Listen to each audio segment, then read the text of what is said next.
And I still love rap music. I love rap music, but I'm tired of defending it. Hoy, Glock 9! Hoy, ano sa tingin mo? Ano sa tingin ko? Ngayon lamang mangyayari to. Ang pag-uusap ng pinakamalupit sa mikropono. May sasabihin ako pero atin-atin lang to.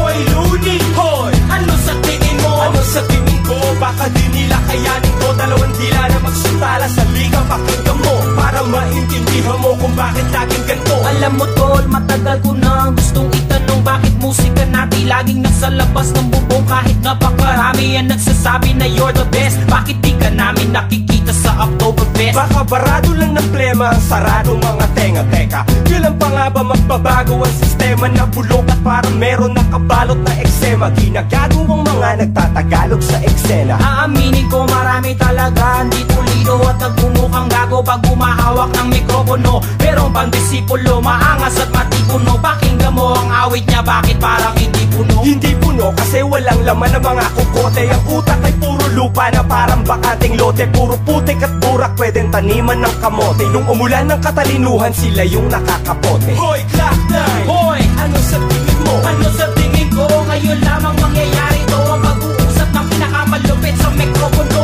May sasabihin ako pero atin-atin lang to. Hoy, Looney! Hoy, ano sa tingin mo? Ano sa tingin ko? Baka di nila kayanin to. Dalawang dila na magsuntala sa liga. Pakinggan mo para maintindihan mo kung bakit laging ganito. Di pinapatugtog ang awit kapag hindi Ingles. Kahit natunog kaluran, bakit nakaka-depress? Yes, alam na nila kung sino ang tinutukoy. Kasi may mga awit na malambot pa sa okoy. Yan nasa kanilang playlist. Pero bakit tunog lumang kanilang latest? Walang pananampalataya, parang atheist. Di na kailangang sabihin ng aming alias. We are the craziest. Sagana sa kalokohan kapusa, katinuan pero seryoso na ako tapos na. Ang biruan kamusta? Na si Juan tamad, nasa payabasan kahit baliktarin ganun pa rin. Nasa payabasan, wala na bang ibang mga panibagong paksa? Puro na lang ba tungkol sa ating paralisadong bansa? Pinamumugaran ng mga buhaya at alimangong bakla. Kaya industriya ng musika sigurado plakda.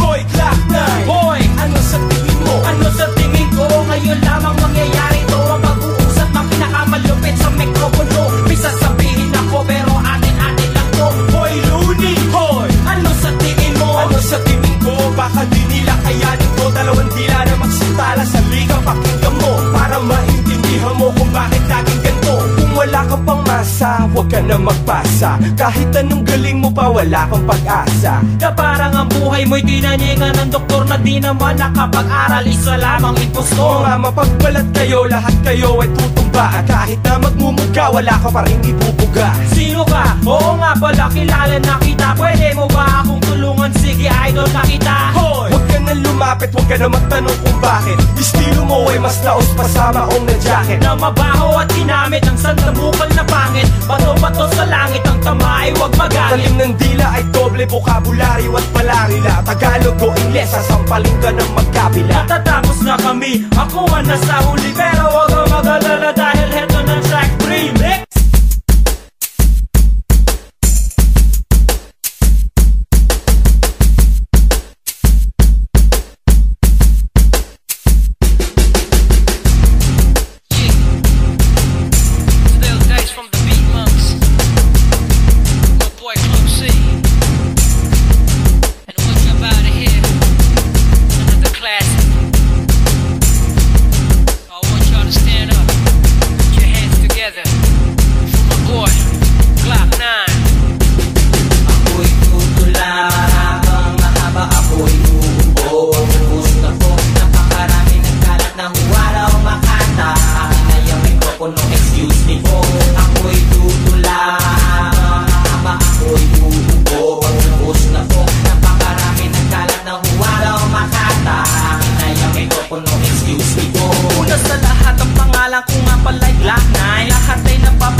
Kailangan ng sangkatutak na bling. Tingin may etong CD patutugin mo tapos sing. Ayos, ganun kasimple. Gusto mong doble, sabayan ang mga salitang sinasabi doon ka sa kote. Kasi ngayon alam mo na nga kung talaga sa pinaka. Kung gusto na malapit ang kataga, halika sa akin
pabiro kung gagawa ka ng awit, sumulat ng matino, so you be cruising with the beat monks. Kahit na may speed bumps at maging lirikong nakapagbibigay ng goosebumps. Ako'y tutula, mahaba, ako'y uubo. Pagpupus na po, napakarami ng kalat ng huwara o makata. Akin na yung mikropono, excuse me po. Ako'y tutula,